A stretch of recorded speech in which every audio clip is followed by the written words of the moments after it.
Ben Underwood is blind. Both eyes were removed when he was 3, leaving him with no vision at all. So how on earth does Ben do this? And this? And even this? I don't think I've ever come across somebody like Ben. You know, he was quite unique. Ben lost his eyes to cancer, but unbelievably, he's taught himself to see with sound. If he chooses to go out there and ride that bicycle, let him ride the bicycle. It's got to be very smart. Somewhere in there, it's a little genius going on. I don't consider myself blind. Ain't nothing wrong with me.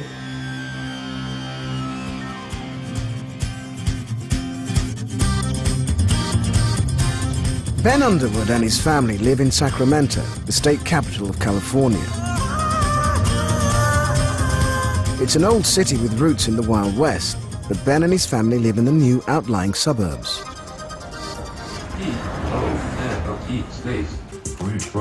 Ben uses many common aids for the blind, like speaking software for the computer, so he can jot down his rap lyrics. He's also written a book and does schoolwork on a high-tech braille writer. But what's unusual, what's truly unique, is what he doesn't use. Ben has no guide dog and never uses a white cane. He's not even using his hands. Instead, he sees with sound. He makes a sharp click which bounces back off nearby objects. Amazingly, Ben's ears pick up the echoes and he can precisely locate where things are. Ben is the only person in the world who sees using nothing but echolocation. Well, I've been able to tell where walls are and where things on the ground are. If I click down, then I can hear them easier. But if I'm walking, I'm just clicking over it, it's not going to get it. And I can tell where desks are in the classroom and stuff like that. I can hear the wall over there, the couch over there. I can hear the wall behind me. I can hear the wall over there and the TV and the computer. Yeah. Ben, I need a towel for drying because I don't have all my kitchen towels in here. All right, Mom, I'm gonna go get it. Ben's echolocation is so good that at home his mum, Aquanetta, Uncle Kerry, and brother Isaiah make no allowances for his blindness at all.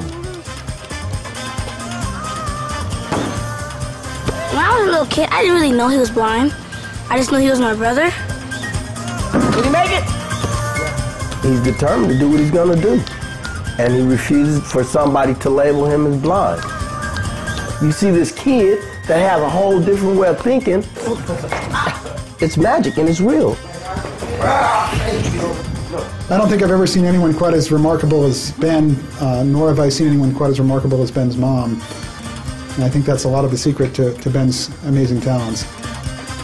He knows that there's nothing impossible for him, you know, and it's not. Whatever he wants to do, you know, I tell him he can see. Aquanetta has refused to allow the loss of Ben's eyes to overshadow their lives.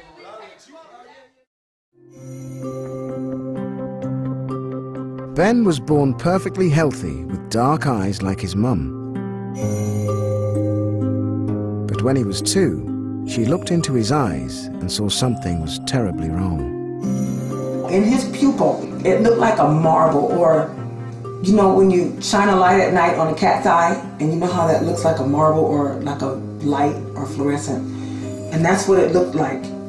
And within 3 days, it turned white. In Ben's eye was a rapidly growing malignant tumor, retinoblastoma. It's a rare infant eye cancer that affects only 6 children per million. If left to its own devices, it would be lethal. It would kill him.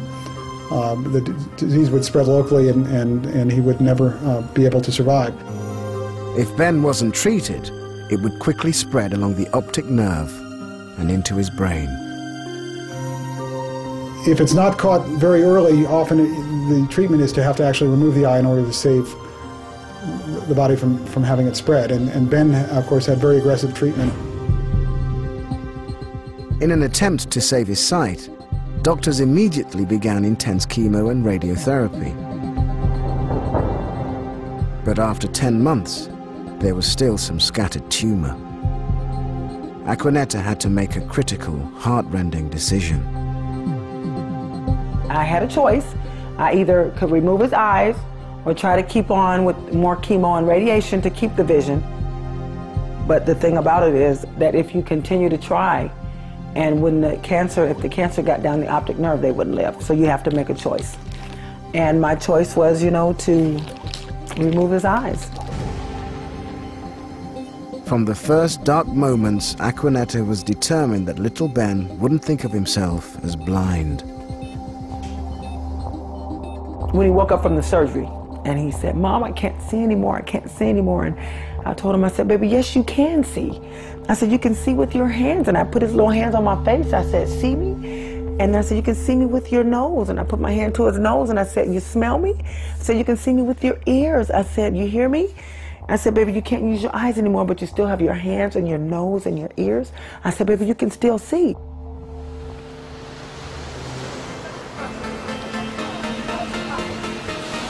To this day, Aquanetta describes the world so Ben can experience life to the full. Mom, where you stand right now? I'm right over here. Whoa, snaps. Where you stand, do you just see miles and miles of water? Yes, Ben. I mean, as far as my eyes can see, looking out, now I do see some mountains out there and I see clouds, but all I can see is water. Instead of the land, it's just water. And from here, it looks like a deep blue. It just looks like a picture. It's beautiful. Ever since the loss of her son's sight, Aquanetta's known instinctively that she would have to be strong for Ben. One of the things I realized to do is to never let him see me be afraid, never let him see me cry. Well, I go in my room and I'll cry and go through what I need to go through and come out here, never know. Never let him know that I was feeling sorry for him, because I didn't want him to ever feel sorry for himself. Just keep giving him confidence, courage, strength, and that's all I've ever done. Aquanetta was stunned when just a year after the operation to remove his eyes, her little boy began to see again, with sound. Ben Underwood is on his 4th set of prosthetic eyes. His mum, Aquanetta, still treasures the ones he had as a little boy. I had him in a safe place and I can't find his eyes. I lost my baby's eyes, oh my God. Since he lost his own eyes to retinal cancer, Ben's had several pairs, each increasing in size. They ensure his eye sockets grow normally. Okay, here they are, here's one set. Oh, these might be the first set. His first eyes. These are my favorites. And then they were the first, and they look so real and so natural. It's very important to me that he looks as normal as he possibly can look, because I want him to be as normal as he possibly can be. Ben's eyes look natural, but they'll never help him see. Just 1 year after the operation to remove his eyes, Ben astonished his mum when he performed what seemed like a miracle. He was in the back seat in his car seat, and we're driving down the street. He said, "Mom, you see that big building out there?" And I said, "I see the big building out there. Do you see that big building out there?" It just kind of tripped me out. I'm like, I can see this. I know this boy can't see. We see an object, like a building, because light is reflected from the surface into our eyes.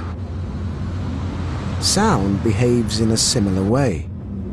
Little Ben's ears were picking up the noise of city traffic, bouncing back from the big building that he was passing. Driven along in the car, Ben heard that the side streets sounded different from the buildings.